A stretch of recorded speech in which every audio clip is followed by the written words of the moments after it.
Hello everyone! Magandang araw po sa inyo lahat. Ito sa harap ninyo, makikita niyo yung ating multimeter at the same time short finder. Ito ay for capacitor. Makikita niyo yung range na yan na times 0.01 ang value. So kapag test kayo ng mga SMD, no, ay i-range nyo yan sa times 0.01. Now, pag pinag-short mo yan, yung value na lalabas dyan, i-multiply mo yan sa 0.01. So, ang short natin is 0.3 or 0.2. Multiply mo yan sa times 0.01. So, ang magiging value nyo in ohms ay ganito.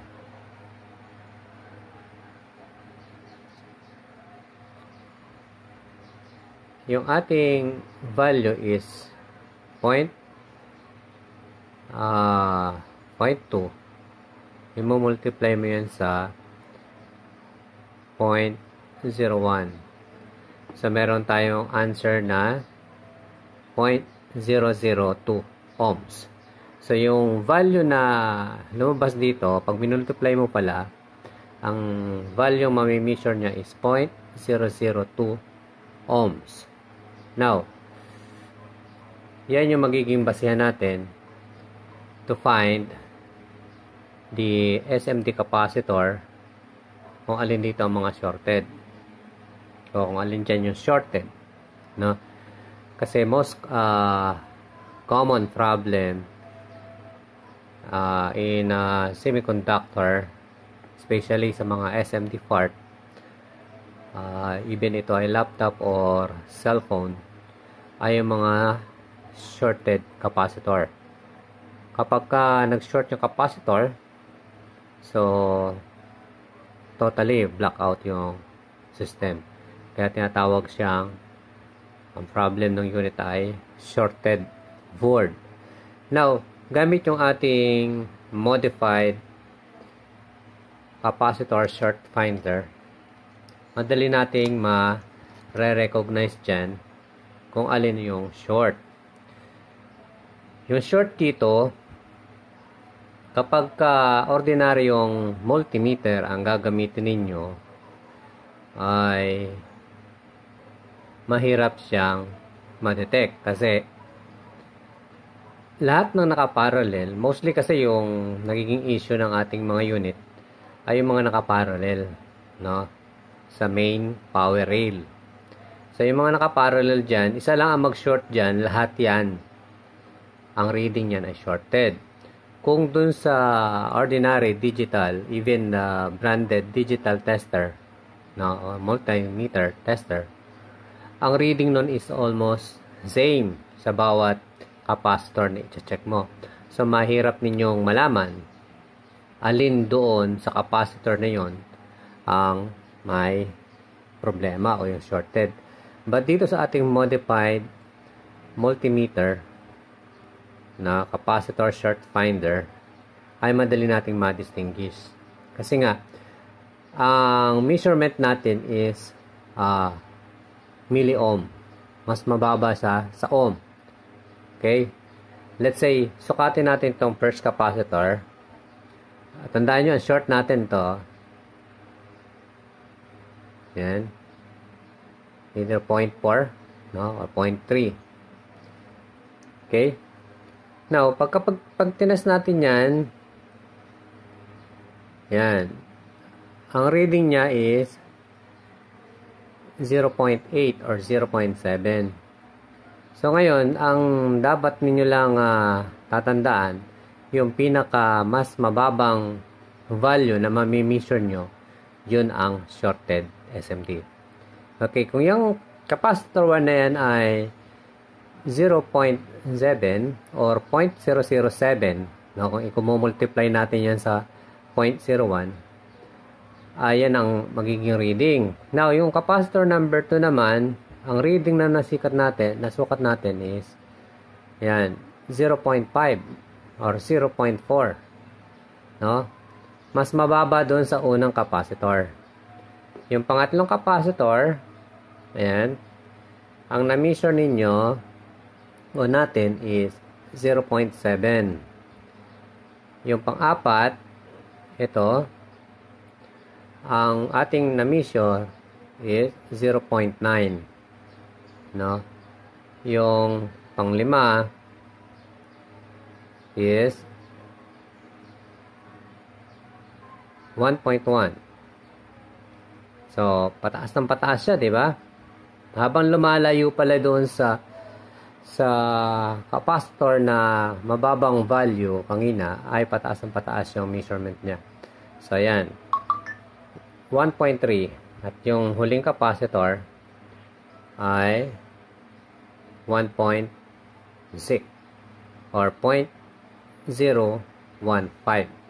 Now, naalaman na natin, no? Na-test na natin to. Yung mga capacitor na yun nakaparallel. At itong pangalawa, ang na-measure natin ng pinaka mababang value. So, ulitin natin. Itong pangalawa, ilan ang measure natin dito? Kanina ay 0.4.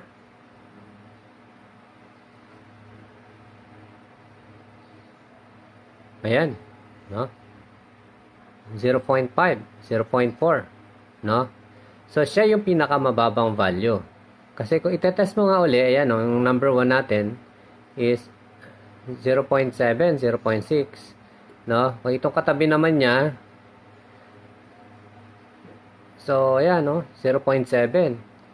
Kaya, mas madali nating malocate yung defective capacitor. Okay? So, i-check natin kung yun nga ang shorted. Ayan ang shorted.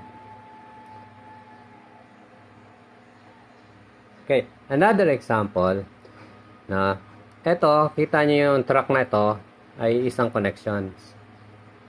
Tama? Isang linya yan. Kung itetest mo yan sa multimeter natin, yung common multimeter na ginagamit ninyo, ay shorted yan. No? Pero dito, tama, malalaman natin. Pero tingnan, obserbahan nyo. Yung point to point, ay meron siyang measurement na 1.4. Pero pag multimeter yan, 0 yan. Diba? Dito sa center, tingnan nyo. 1.1 na. No? Or 1 na. Mas mababa na sa unang measurement natin. Dito sa malapit-lapit. Ayan, no? 0.7. Mas mababa. Kung mas malapit, 0.6. Diba? Kung ididikit na natin doon, 0.3. So, even yung line, no, yung isang track na magkakasama ay kaya niyang sukatin yung kanyang ohms. No? Yan yung advantage ng ating ginawang short finder. Kaya sa mga capacitor, SMD, ay easy na ma-check kung alin ang faulty cap sa pamamagitan ng ating capacitor short finder. I-kumpara natin sa ating multimeter, no? Yung ating short finder. Tingnan natin yung measurement niya kapag multimeter ang ating gagamitin. So, ilagay na natin yan sa buzzer mode.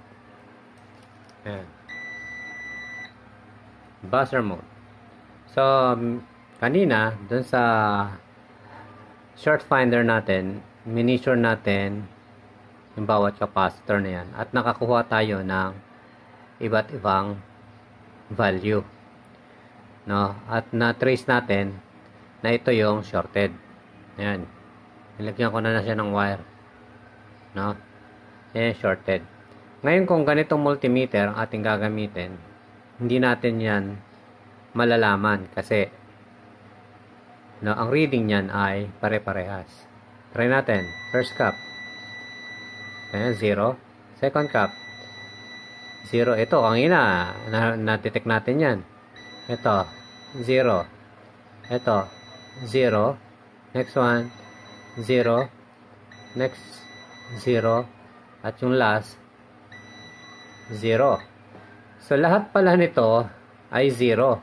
Pero isa lang yung shorted. Ito lang. No? So, yung difference between ng ating ginawang short finder. Even yung track, kanina, sinukat natin yung track. Habang lumalapit yung ating test pin o yung ating test probe, ay nagbabago yung kanyang resistance. No, subukan natin dito. Yung point to point, 0. Yung center, ginawa natin, 0. Yung 1/4 niya, mas malapit-lapit, 0. Even pinagdikit natin, 0. Ayun. Sana nakukuha nyo yung logic, no? Yung difference between capacitor short finder, dito sa range na yan, at yung ordinary multimeter. Thank you very much and have a nice day. Bye.